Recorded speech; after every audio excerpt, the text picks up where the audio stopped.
The big picture, right, is that immigrants are integrating. They're integrating faster than they have ever before, actually, in many, many areas.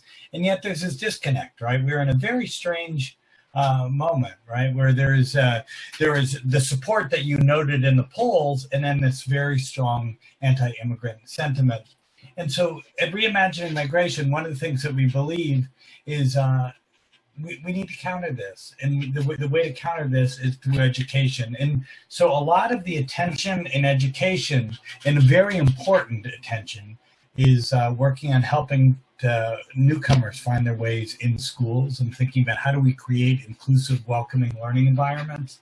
At Reimagining Migration, that's about half of our work. And the other half is that we believe actually migration is just a hugely important topic, one of the most important civic issues of our time, and we should also be learning about migration in the past, in the present, so we can make more informed choices about issues of migration in the future. So I thought I would walk through a little bit of material to get us thinking about what might be a framework, what might be some big picture ideas and approaches that we could be using in our schools with immigrant students, but also paying attention to non-immigrants as well. So I'm going to share my screen and let me walk you through a conversation. And then so what we're going to do also is in the chat box. I love it if we, there are going to be points and questions, and if people have them, raise them. I think there are going to be a couple times where I'll try to build an interactive experience as well. So, by the way, just as I want to go do this, somehow our website seems to be crashing. So hopefully it'll come back up in the middle of the presentation, but I'm not using it as I go. All right. So migration is literally the story of who we are and how we got here. And so sometimes we think about these issues really from this is a here and now story. This is the story of human beings. Since we first stood up, we've actually been on the move. That's what humans do. It's part of our DNA, right? And when you go and look at our DNA, and some of these folks at 23andMe and Ancestry, they don't go and say, oh, look what nation you were in, right? Because those nations, those national borders that we think about, didn't exist when human beings first started moving around the world. But it's our stories and our histories and our religion, this painting of the Exodus, right? So the stories of migration are part of our myths and part of our cultures, part of our religious traditions. This is the Exodus, which is shared, across a lot of the monotheistic religions, across Judaism, Christianity, and Islam. But there are stories of migration within many, many different cultural and religious traditions. It's our literature, from the Odyssey to whatever the latest book is. I just reread I'm Not Your Perfect Mexican Daughter by Erica Sanchez. But at the same time, when large numbers of newcomers come, skepticism is predictable, right? This is something that we know happens. It's happened in the past. We see it happening in the present. This is not just a U.S. story. This is a global story. From part of the conversations around Brexit, we all know are about immigration, but it's also part of the politics in Hungary, in Turkey. These are ongoing conversations. So I thought what I would do is just kind of give an overview, and this is a little U.S.-centric overview just to start to think about some of these issues that as educators we should be getting at, and then I'm going to turn to a framework. So I work on Milk Street, and on Milk Street is where Benjamin Franklin, I actually gave away the end of the story here, but it's where Benjamin Franklin was born. And Benjamin Franklin, I think we think of him as, one of the founding fathers with very important ideas about American democracy. But here in the years before the United States became a country, Franklin was asking about the immigration of Germans. He said, so why should Pennsylvania, founded by the English, become a colony of aliens who will so shortly be so numerous as to Germanize us instead of our Anglifying them, and will never adapt our language or customs any more than they can acquire our complexion? So in the chat box, what is he getting at? What do you see that Franklin is is questioning. Love to see what y'all are thinking. Yeah, this idea of assimilation, right?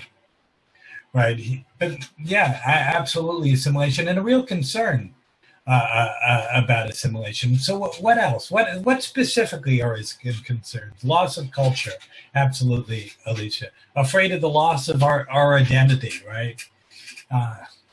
Yeah, the loss of language, right? And these are familiar conversations that we have today. So what I was going to do, if I hadn't given it away, I was going to show you that that this was from Benjamin Franklin, but I gave away the end of the story.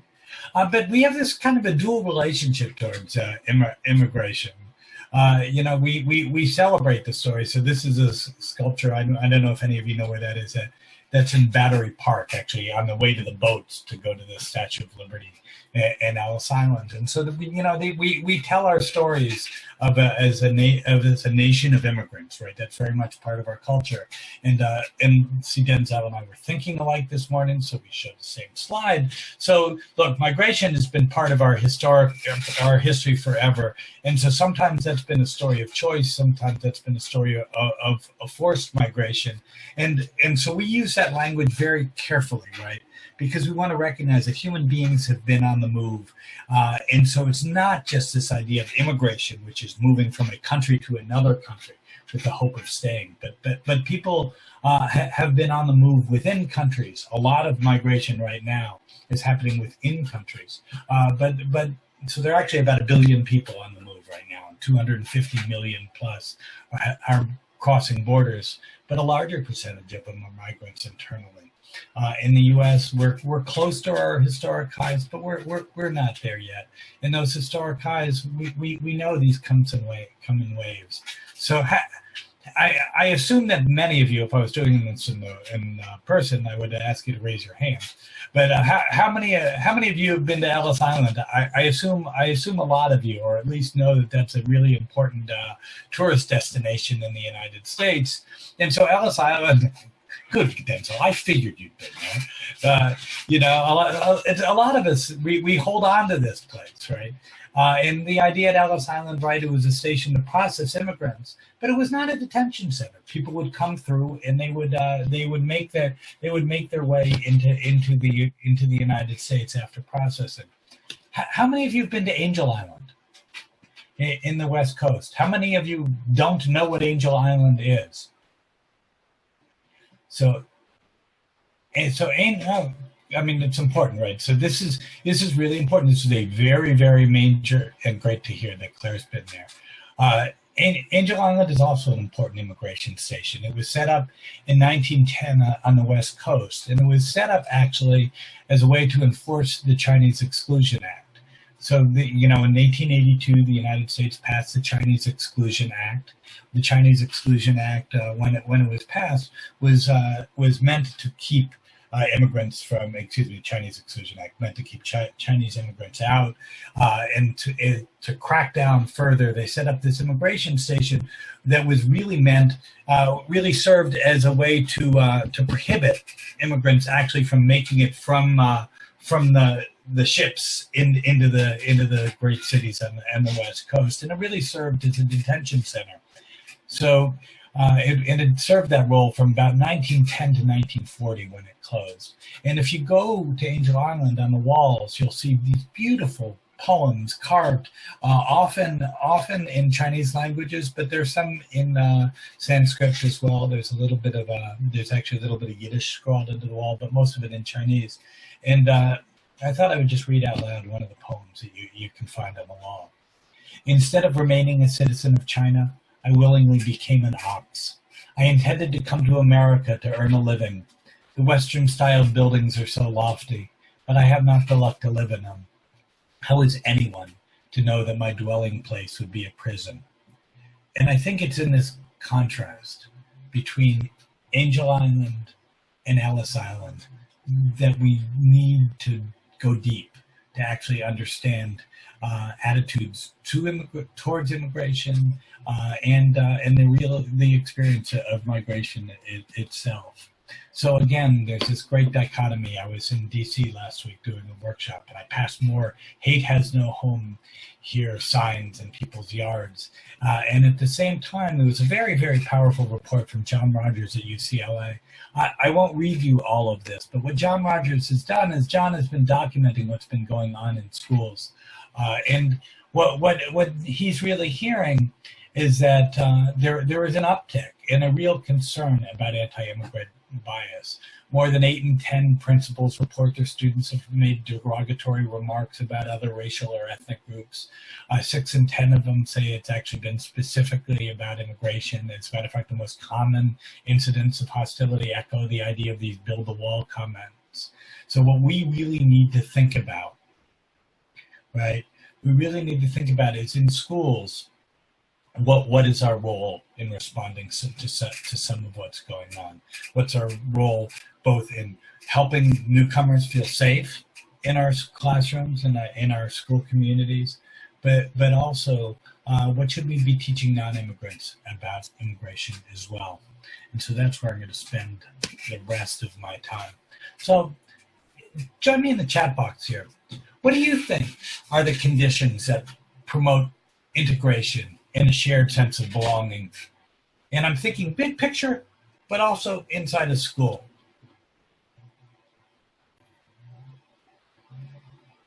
Somebody's talking about the importance of biculturalism. Should be an extreme. It's actually, I'm going to get into a conversation about that in just a second.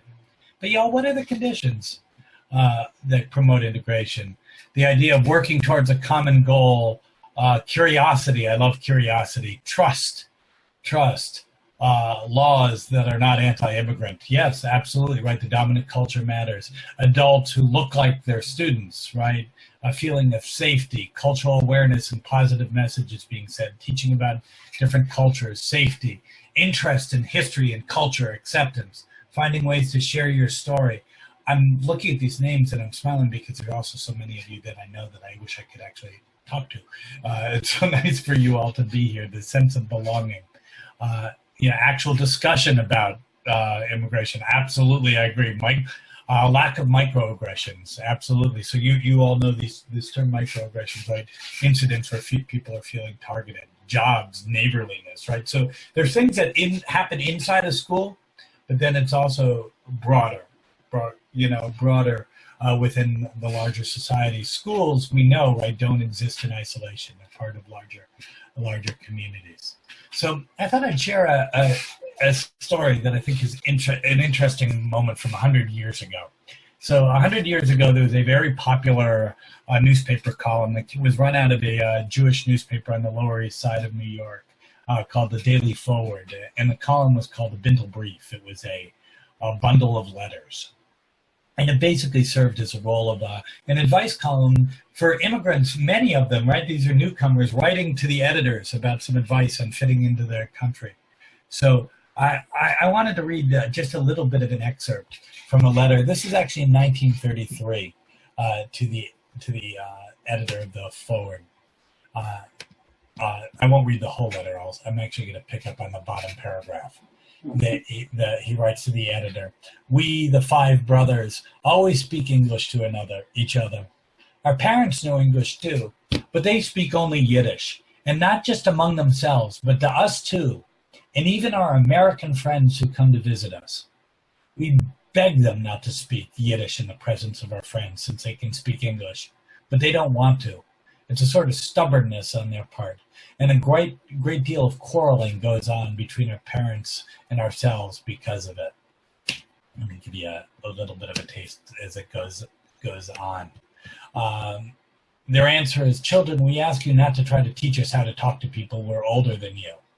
But imagine we go out with our father to buy something on a store on Fifth Avenue, an elegant shopping street in New York, and he insists on speaking Yiddish. We're not ashamed of our parents, God forbid, but they ought to know where it's proper and where it's not.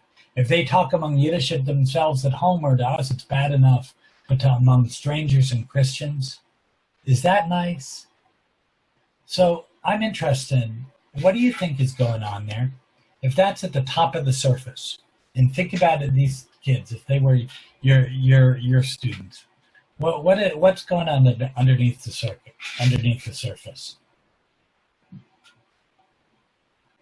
Is Natalie is right about parents' identity versus a multiplicity of the second generation, right there. There are multiple identities. What else? And Natalie, you and I just did this together in DC, so you've heard me before. What else, y'all? What else is going on? This idea of a generation gap, a shame of feeling different, trying to keep. This idea of keeping their own identity, right? The parents and the kids trying to fit in and become Americanized. This adaptation, a power struggle. The kids seem embarrassed. The kids are trying to assimilate, right? Which gets us the idea of a difference between assimilation and integration. Integration is a two-way street, where assimilation, you become part of the dominant society. Federico is talking about the need to establish a new identity. Growing up in a situation, but more so when families are immigrants. There's also the potential of bullying and discrimination, right, based on these. And these kids want to belong, right?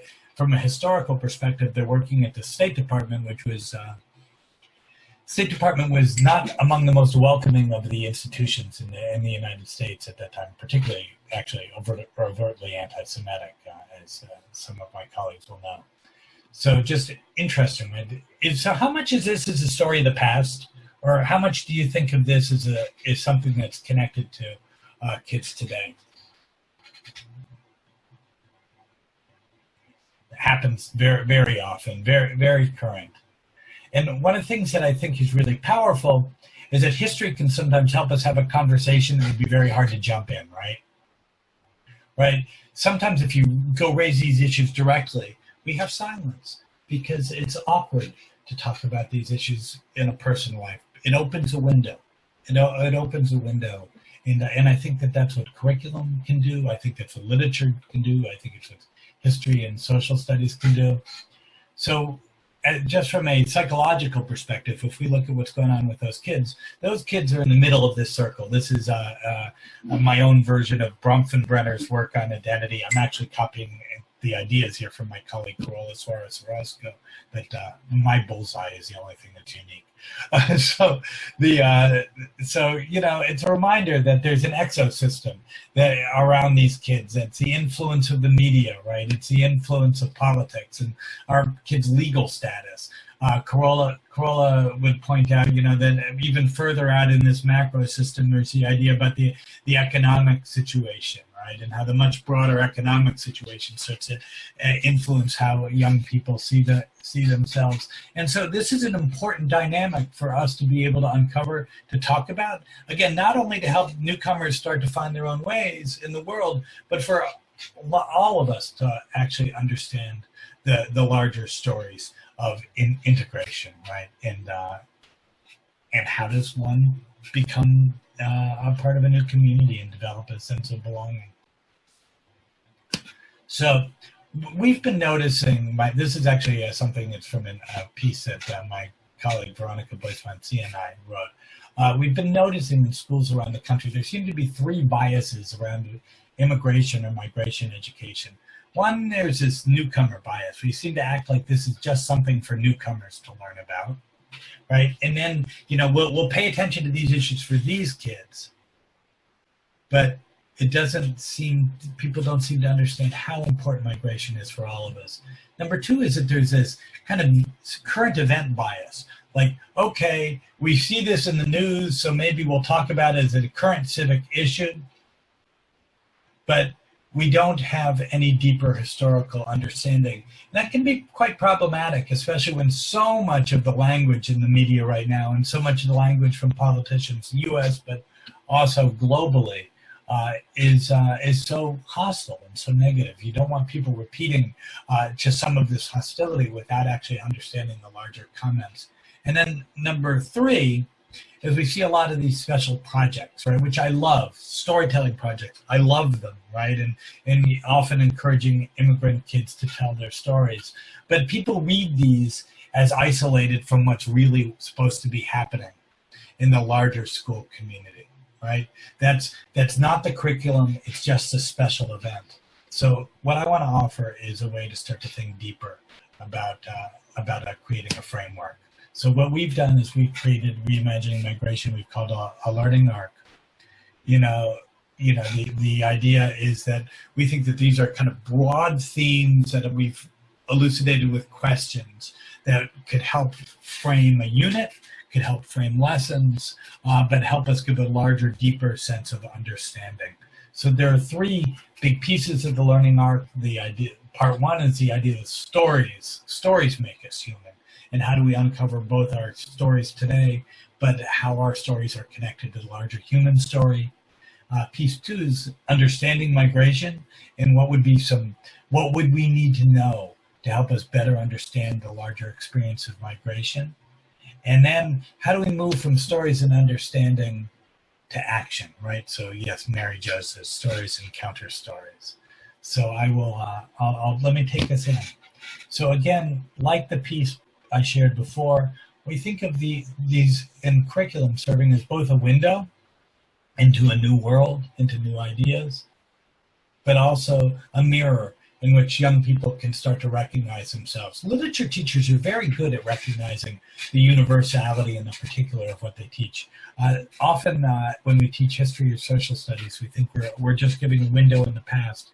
But of course, when people learn new information, they take it in and they place it within their own understanding of themselves. That's just how we roll. So the beginning of the arc is what is my story and what is yours. We've created, so I'm going to walk you through the arc. We've created an app, actually a free app, so that it can help young people interview each other to explore their own migration stories. Some of you may want to do this with kids and have this stuff shared online. Some of you may think, wait, in this environment, I'm not so sure about that. But what I would say, the really powerful idea, though, is to take the time and create the space for people to feel comfortable sharing their stories, not just the newcomers, but help folks like mine, whose families have been in this country for a little over 100 years, start to see the commonalities, what connects me, but also the differences between my experience and those who have come. The second piece is, again, it's this recognition that where do humans come from? And I said this at the beginning, but the human story is a story of migration, right? This is what 23andMe, this is what Ancestry.com, where they're all helping us understand that the human story is deeply, deeply, deeply tied to migration. And so a really important question after this first section on storytelling is when we begin to understand migration is to start to think about why do people leave their homes? You know, whether it was the Spanish settlers, right? It's important to remember that Spanish is the first European language spoken in what is now the United States, or whether it's a classic immigrant stories. How do we understand why people left their home? How much choice, how much agency did they have along the way? What were those motivations? Whether were they forced to migrate, like the stories of migration that was part of the transatlantic slave trade, or were they forced migrations that were actually accompanied by voluntary migrations as part of the way west, right? So while settlers were going west, the forced migration of American Indian communities out of their homes. Or whether it's the stories today, right, where it's very clear that climate change is playing a huge role in migration. Right, a huge role in the reasons that people move. I was just talking to a colleague yesterday. There's been a huge drought in Syria that preceded some of the tension over the civil war. Right, so climate change is very much in the background and sometimes in the foreground of today's migration stories. So, important question that sometimes we don't even bother to ask is, where the heck do borders come from anyway, and how do they impact people's lives? The folks who are migrating, I'm just backing up to show you, the folks who are migrating back in this time in early human history, they're not so worried with those national borders. National borders are recent, right? So this is a great piece by the French artist J.R. It's Kikito. It's a baby looking over from the Mexican side into the U.S. border. These are really important questions for kids to start to think about. Is what is the purpose of borders? You know what? Can borders operate in an ethical way? What are the challenges to do that, right? Yeah. So I put a Hannah Arendt, this is Hannah Arendt's stateless persons card. So it's important also to remember that that when we talk about people immigrating and migrating across borders, the idea that you would have to have documents, that's actually a post-World War I advent, right? The idea of visas. We didn't have consuls in countries around the world. It used to be, for very, very many years coming to the United States, people could just come, right? There would be some vetting, but people would just come. So there's differences in the ways that migrants are responded to in the ways that borders operate today as in the past. And who's responsible for people on the move? These are big picture questions that young people should be exploring. It's not just the whys, but there are ethical questions underneath the stories of migration. So, who's responsible for the migrants who are making their way from, this is actually Afghani immigrants who have made their way into Europe, or whether it's folks who are in the migrant caravan today, or whether it's African immigrants. This is in Paris actually earlier this summer, right? Yeah, I mean, I agree that Minerva is saying that be careful not to reinforce the bias that only Mexican people cross their borders illegally. That's definitely not what I'm thinking at all, actually. As Denzel said earlier, most migration is not undocumented. So there's less than 5 minutes left. So I will speed up. So how did the conditions in the new land shape the experience of migration, right? These are the stories of integration, assimilation, right? So this is a nasty political cartoon from the 1870s of Irish and Chinese immigrants eating Uncle Sam, right? And then from a few years later, Thomas Nast with the Irish immigrants throwing down the wall of opportunity onto Chinese immigrants, right? So we shouldn't be thinking that just because one group has immigrated in the past, they might be comfortable with newcomers today. And at the same time, there's this broader story of integration, which is what Denzel was reinforcing at the beginning. So we have this balance between assimilation, acculturation, and integration. This is our history. And what are the public stories of migration, and how do they influence the way people think and act today, right? So in the U.S., we have this vision of immigration, and Emma Lazarus actually offered us, from the new Colossus, give me you're tired, you're poor.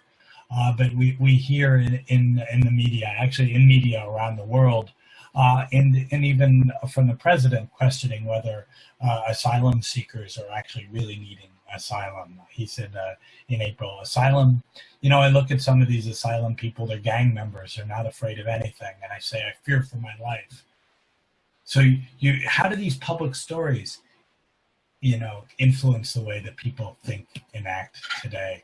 And how do these local stories fit into larger patterns? So again, in the U.S., we have this sense of migration. It just seems to happen to us. We're about 15% migrant. But if you get a global picture, the United Arab Emirates is almost 90% immigrant, right? Australia is about 29%. Canada is a much higher percentage of immigrants than us. Saudi Arabia is a higher percentage of immigrants than the United States. So how do we move from our often a myopic view to a larger understanding?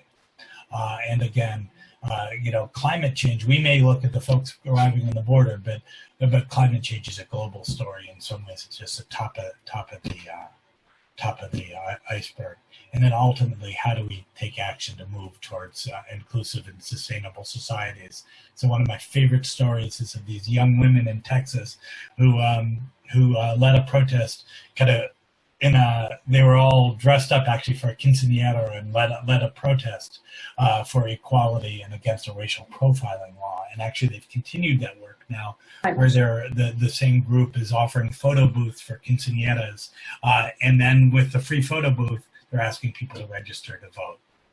Right, so these are the stories of building people, the counter story, but also stories about how people can begin to take action to create more equitable societies. So what I offered you, right, was a learning arc that started with connecting through stories to a deeper understanding of migration, and then moving towards action. And that we think that these are really important and interconnected questions that we should all be talking and teaching about. So I'm gonna stop because I'm supposed to stop, but I hope that this was a tease that gave you a little bit of a sense of a framework for you to begin to approach these issues in your class.